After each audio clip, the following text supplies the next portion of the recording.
Bonjour à tous, bienvenue sur ma chaîne. Je m'appelle Sandra, je suis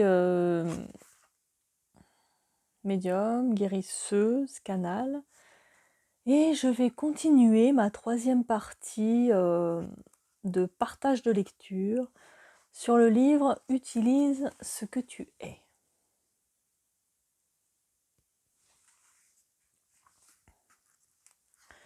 Donc, je m'en étais arrêtée. « Mais je veux les connaître, dit l'empereur. Je pourrais te les énumérer de diverses façons, dit le sage. Mais peut-on mettre un troupeau d'éléphants dans une petite pièce? Comprends que je te donne tout ce que tu peux actuellement absorber. Mais il est nécessaire que l'enseignement soit progressif. Au fur et à mesure que tu croîtras, que tu permettras à ton corps, à ton cœur et à ton cerveau de mieux fonctionner, je pourrai t'apporter davantage, plus tu recevras et plus tu comprendras ceux qui sont autour de toi et de la nature qui t'entoure. Restes-tu sous un arbre qui va tomber? C'est ridicule. Bien sûr que non, dit l'empereur. Et si tu ne sais pas que l'arbre va tomber? Oh, dit l'empereur, tu veux dire que je pourrais savoir que l'arbre va tomber? Tu peux faire partie de toute chose, dit le sage. Quand une vieille femme infirme vient vers toi, ne la mets pas dans une maison pour personnes âgées. Aide-la à apprendre à utiliser ce qu'elle est. Si ses jambes bougent à peine, qu'elle ne peut remuer les bras, et que tu lui dis « Vieille femme, tu as une longue vie, tu as besoin que l'on prenne soin de toi. Je vais te mettre dans une maison au soleil, dans le sud du pays. » Elle sera heureuse. Mais alors, 100 vieilles femmes accourront vers toi. Par contre, si tu lui dis « Demain tu vas prendre un bain froid, commencer à courir et à faire travailler ton corps. » Elle pourra, si elle le fait, s'améliorer. Et tu ne verras pas accourir vers toi une foule de vieilles femmes cherchant à devenir dépendantes. Tu apprends à aider les gens à s'aider eux-mêmes. Tu leur donnes les instruments nécessaires et tu sais qu'ils ont en eux-mêmes la capacité de les utiliser. Apprends-moi à utiliser tes instruments à toi, dit l'empereur. Comment puis-je t'enseigner à manier des instruments qu'il faut 7 mains pour empoigner? Mais alors, comment fais-tu, toi, pour les utiliser? Dit l'empereur. C'est facile, dit le sage. Et soudain, voilà qu'il avait 7 mains. Oh, dit l'empereur, je ne puis pas faire cela. Pourtant, tu le pourrais. Tout ce que tu peux concevoir est réalisable, dit le sage. L'empereur réfléchissait en regardant les temps. Tout ceci était si nouveau, tout ceci était si important. Il savait que cette compréhension allait changer sa vie, qu'il ne changerait pas la vie des autres, mais qu'il pourrait les aider à la changer eux-mêmes. Il se tourna vers le vieux sage et lui dit « J'ai remarqué, en observant la place du marché, qu'il y a beaucoup de trafic à un certain endroit. Quand les gens s'en vont le soir, certains tombent et se blessent. Il faut que j'envoie un garde pour régler la circulation. » « Tu veux les protéger, dit le sage. Pourquoi donc veux-tu les protéger? » « Parce qu'il faut qu'ils puissent rentrer chez eux sans accident. » Cela revient à dire qu'ils sont un groupe d'idiots, qu'ils ne sont pas capables de faire les choses par eux-mêmes. Combien de lois as-tu faites parce que tu pensais que tes sujets sont incapables de se protéger eux-mêmes? Mais sans loi, ce serait le chaos, dit l'empereur. C'est vrai. Plus il y a de gens, plus il y a de lois. Pourtant, tu dois apprendre pour toi-même comment vivre et fonctionner sans loi. Tu dois apprendre à vivre dans un monde régi par une seule grande loi. Où que tu regardes, dans la nature, c'est la même loi qui s'applique. Apprends-la moi, dit l'empereur. D'abord, dit le sage, je peux t'enseigner comment vivre au-dessus et au-delà des lois, mais il faudra pourtant que tu continues à en faire pour ceux qui, autour de toi, ne sont pas encore prêts à s'en passer. Peux-tu vivre avec cette idée ? L'empereur réfléchit un moment et dit « Je ne sais pas. » « C'est pourtant simple, lui dit le sage. L'aigle qui est dans le ciel ne sait pas nager sous l'eau. Le poisson ne vole pas dans les airs. Le papillon ne cueille pas de jujubes. Tous utilisent leur énergie. Comprends que tu peux en même temps dicter des lois et être toi-même au-delà de celles-ci. Tu dois établir des lois parce que les gens n'ont pas d'intuition, qu'ils ne savent pas vivre naturellement. Les plantes, les roseaux, les rochers, les animaux savent vivre. Ils sentent quand un tremblement de terre va venir, quand une tempête se prépare et agissent en conséquence. Une plante qui vit près de l'océan s'assure que ses racines poussent profondément pour ne pas être déracinées par le vent. L'homme qui sait écouter son intuition n'a plus besoin de loi. Mais tout le monde ne peut pas avoir de l'intuition. De cela nous parlerons demain, dit le sage. Un moment, dit l'empereur, tu m'as parlé de ces hommes et de ces femmes sages et forts qui sont comme le fil formant la trame du monde.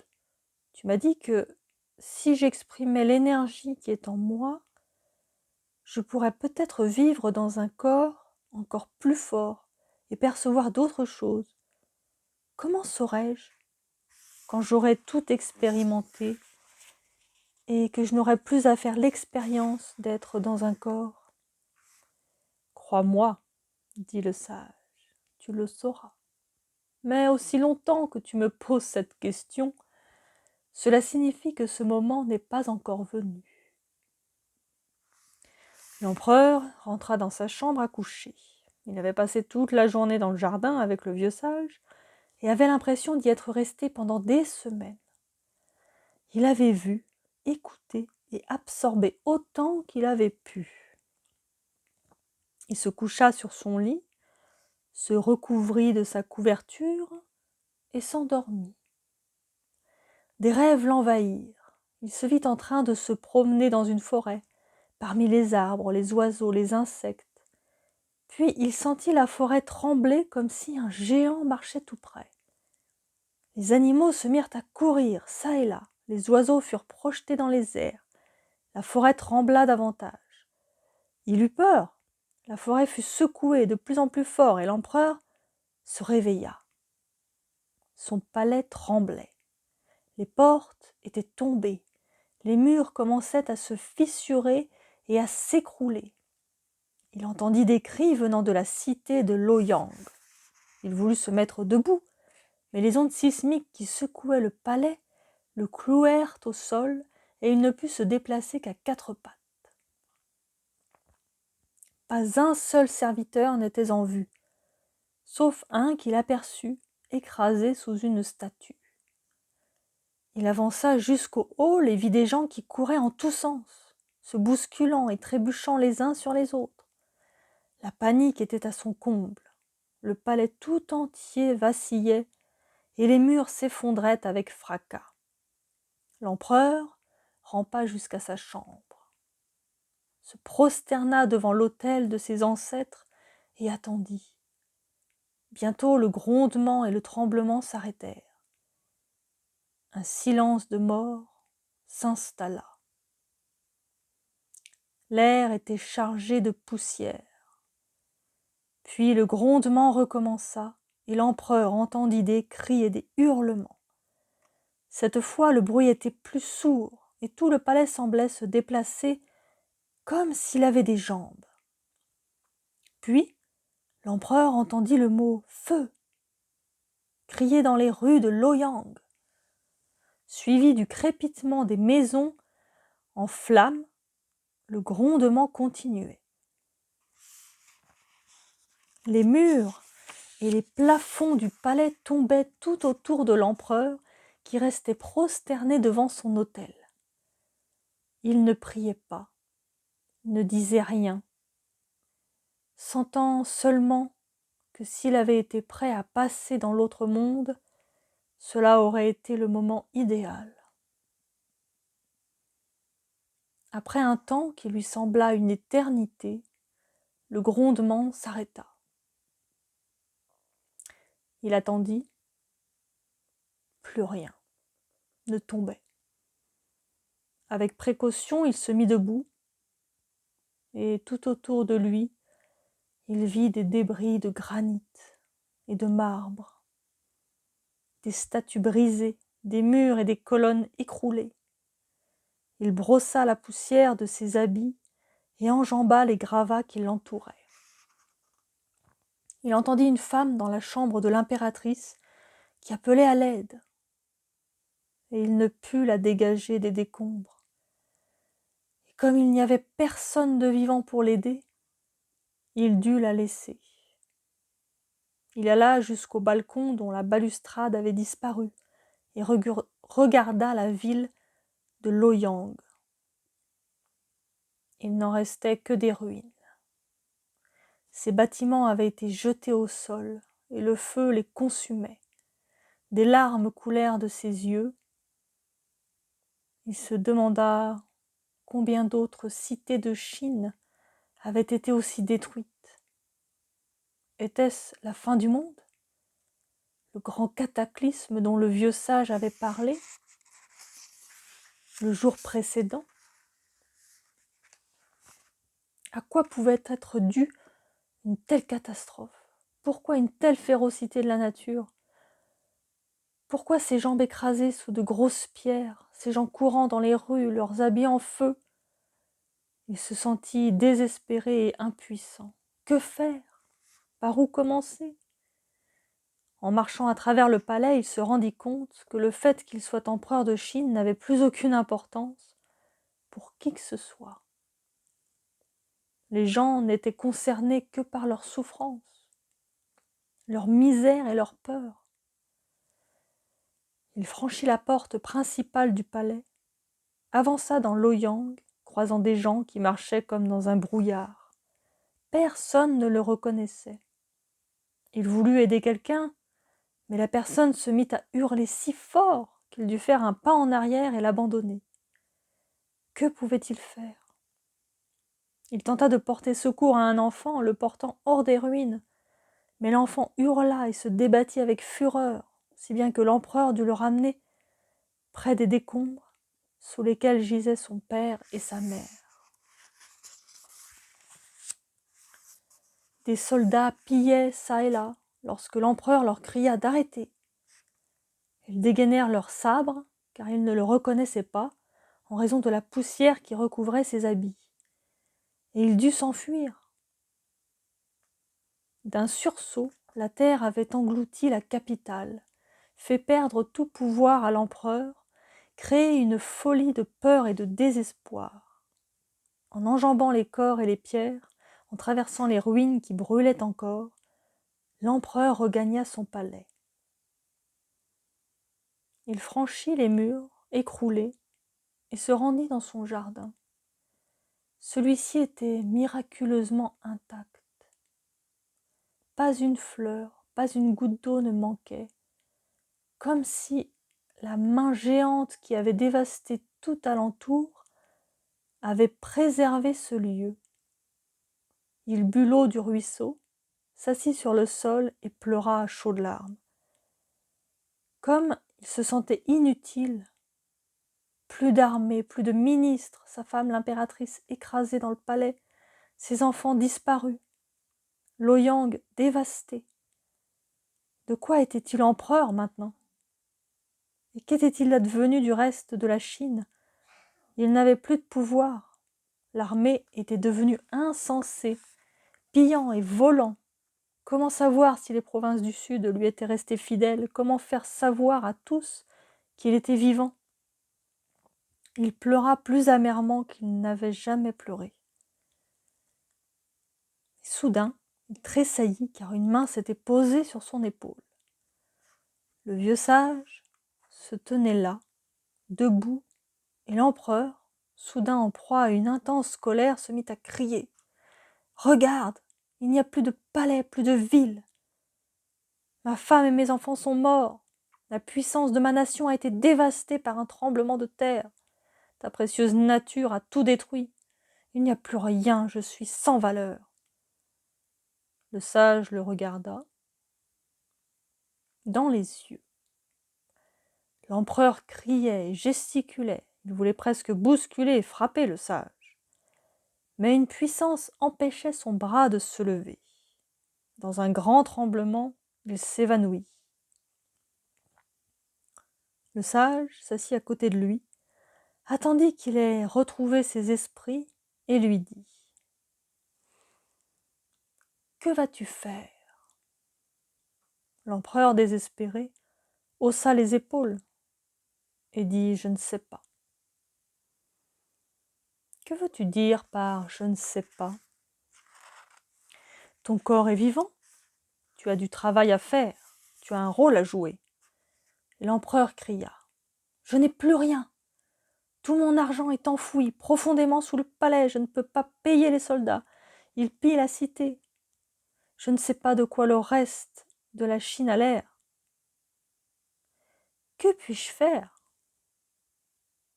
Le vieux sage se redressa et lui dit « Lève-toi. » L'empereur se leva. « Regarde cet aigle dans le ciel. » L'empereur leva les yeux. « Quel aigle ?» Et le sage le poussa dans l'eau de la rivière. L'eau était froide. L'empereur fut choqué. Il regarda le vieux sage et se mit à rire. « Il n'y a que toi pour me traiter comme cela. Toi seul me permets de me sentir un être humain. Aide-moi. » « Que veux-tu savoir ?» dit le sage. « Aide-moi à reconstruire ce palais, cette cité. » « Je ne peux pas t'aider, » répondit le sage. « Que veux-tu dire par là ? Je suis un sage. Je peux voir le passé et le futur. Je peux comprendre ce qui se passe, mais je ne peux pas t'aider. » L'empereur lui dit « Je ne comprends pas. » Le sage continua. « Un voyant peut seulement voir. Il peut aider les autres à utiliser les instruments qu'ils ont. Mais il ne peut ni les obliger, ni faire le travail à leur place. »« Pourquoi suis-je ici ?» dit l'empereur. « Pourquoi suis-je venu sur cette terre? Quelle est l'utilité de tout cela? Je viens, je meurs, je reviens, je meurs. C'est insensé. Regarde toute cette dévastation. » Le sage dit « Ne cherche donc pas à savoir pourquoi tu es ici. Cela n'a aucune espèce d'importance. » L'empereur cria « J'ai besoin de savoir pourquoi je suis ici. Sinon je ne peux rien reconstruire. Je ne peux rien commencer de nouveau. » « C'est ridicule, » dit le sage. « Un petit enfant demande-t-il pourquoi il est là avant d'apprendre à marcher? Un nourrisson demande-t-il pourquoi il est né avant de commencer à manger? Demande-t-il d'où il vient avant d'apprendre à parler? Ne sois pas stupide. Tu n'as pas besoin de savoir d'où tu viens.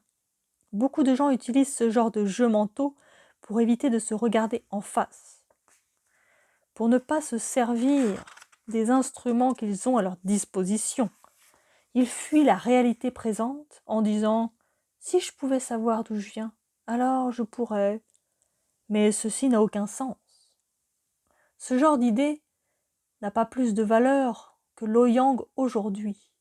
C'est une fuite. L'empereur était vexé. Il demanda « Sais-tu d'où je viens et pourquoi je suis ici ?» « Oui, dit le sage, Mais si je te donne une compréhension intellectuelle de ta situation, cela ne t'aidera pas à reconstruire Loyang. » Et l'empereur répondit.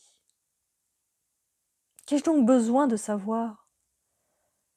Tu as besoin de savoir que la situation dans laquelle tu te trouves est la situation qu'il te faut vivre.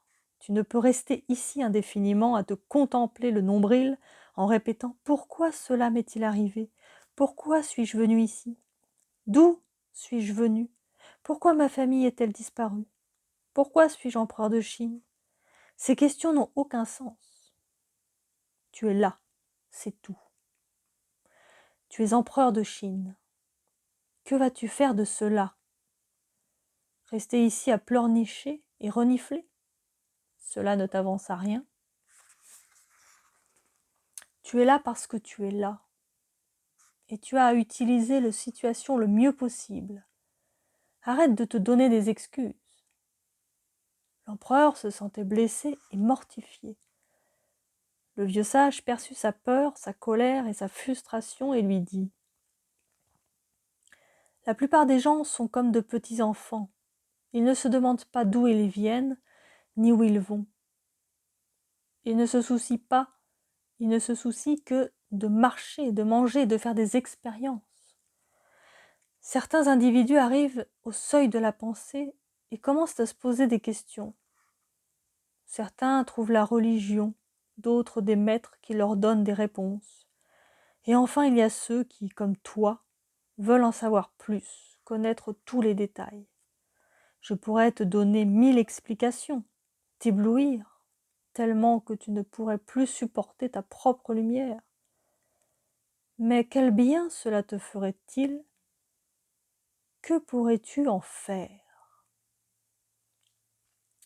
Donnes-tu à manger à ton fils 1 tonne de riz à la fois ?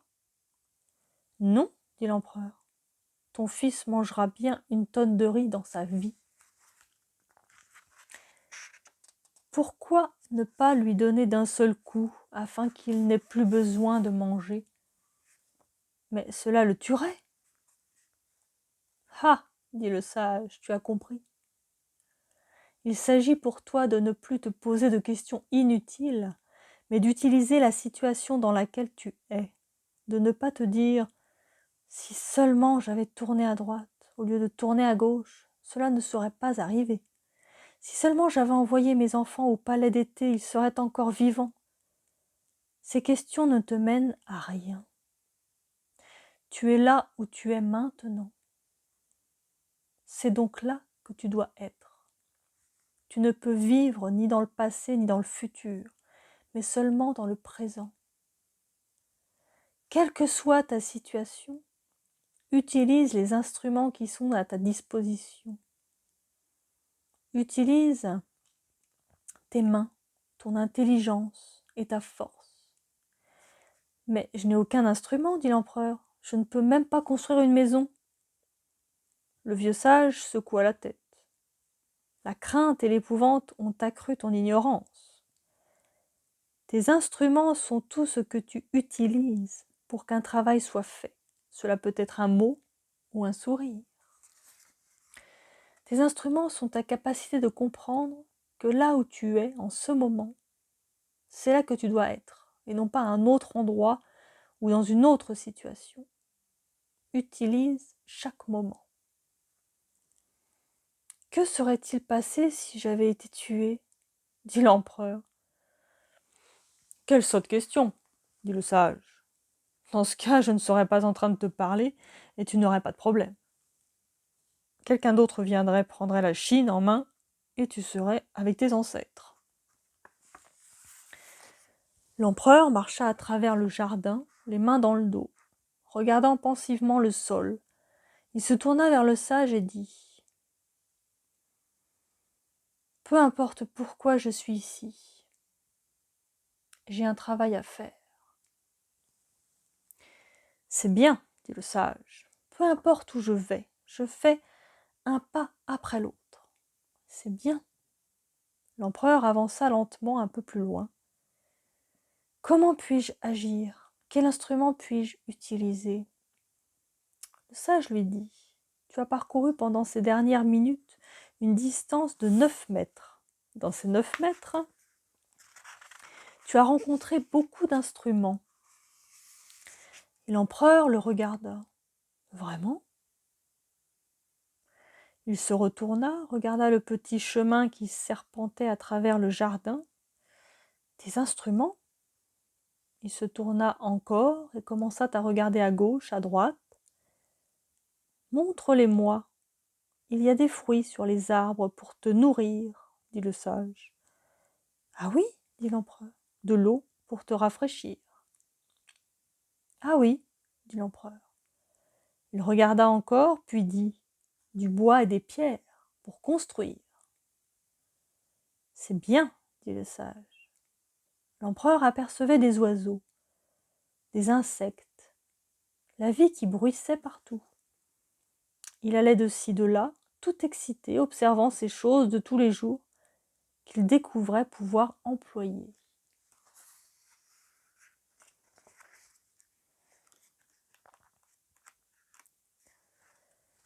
Je vais m'arrêter là, car le livre n'est pas encore terminé, il y a encore plein de pages et plein de choses intéressantes à connaître. Alors, je vais faire une dernière partie pour finir ce livre. Et je pense qu'il y a de quoi méditer sur beaucoup de choses. Et c'est un grand apprentissage que nous donne ce livre. Je crois que quand on le lit en entier, tout est dit. Tout est dit et il faut le relire, le réécouter pour pouvoir capter toutes les subtilités qui sont à l'intérieur. Alors bien, je vous laisserai peut-être réécouter tous les chapitres et à certains moments de votre vie, quand vous vous posez des questions peut-être sur certaines choses, reprendre certains chapitres et voir ce que cela vous apporte. Car c'est vraiment un livre merveilleux qui renferme plein de secrets et de surprises et surtout de réponses à des questions qui parfois nous semblent anodines, mais qu'au fond on se pose tous. Alors sur ce, je vous laisse avec ces belles paroles, ce beau texte, et je vous dis à très bientôt pour la suite. Bye bye.